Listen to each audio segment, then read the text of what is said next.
কারো রাত জেগা, কারো আবার পরিমাণ মতো জল না খাওয়া, আবার কেউ কেউ শরীরের কথা না ভেবেই খেয়ে চলেন নিজের পছন্দ মতো মিষ্টি কিংবা তেলে ভাজার মতো ক্ষতিকর খাবার।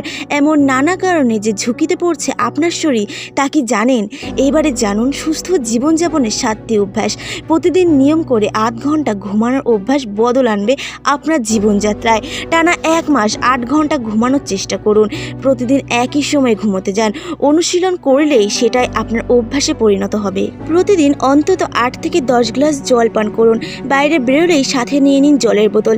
নির্দিষ্ট সময়ে পরপর জল পান করলে শরীরে আর্দ্র থাকবে। মানুষের স্বাস্থ্যে সূর্যালোকের সরাসরি গভীর সম্পর্ক আছে। প্রতিদিন অন্তত 10 মিনিট রৌদ্রে থাকুন। সেটা যদি হয় ভোর 6টা থেকে সকাল 9টা, তাহলে সব থেকে ভালো হয়। 1 মাস অভ্যাস করে এটাকে জীবনযাপনের সঙ্গী করে নিন। চিনি শরীর ও ত্বকের জন্য ক্ষতিকর। 1 মাস চিনি ছাড়া চা কফি খান এবং সাথে বাদ দিন তেলে ভাজা খাবার। সপ্তাহে অন্তত 3 দিন ব্যায়াম করুন। জিম না থাকলেও চাইলে ছাদে হেঁটে আসতে পারেন। দিনে অন্তত 8 ঘন্টা পড়ার অভ্যাস আপনার মস্তিষ্কে কার্যক্ষমতাকে সচল রাখতে সহায়তা করে। তাই প্রতিদিন 8 ঘন্টা কোনো পত্রিকা বা কোনো ছোট গল্প উপন্যাস পড়ুন।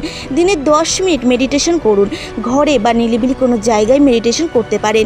ঘুম থেকে উঠে এই মেডিটেশন সেরে ফেলতে পারেন। এভাবে আপনার শরীর আর মনকে সারা দিনের জন্য তৈরি করুন। তোমাদের সাথে আমি মাধুরী। এই ভিডিওটি ভালো লাগে অবশ্যই লাইক করুন।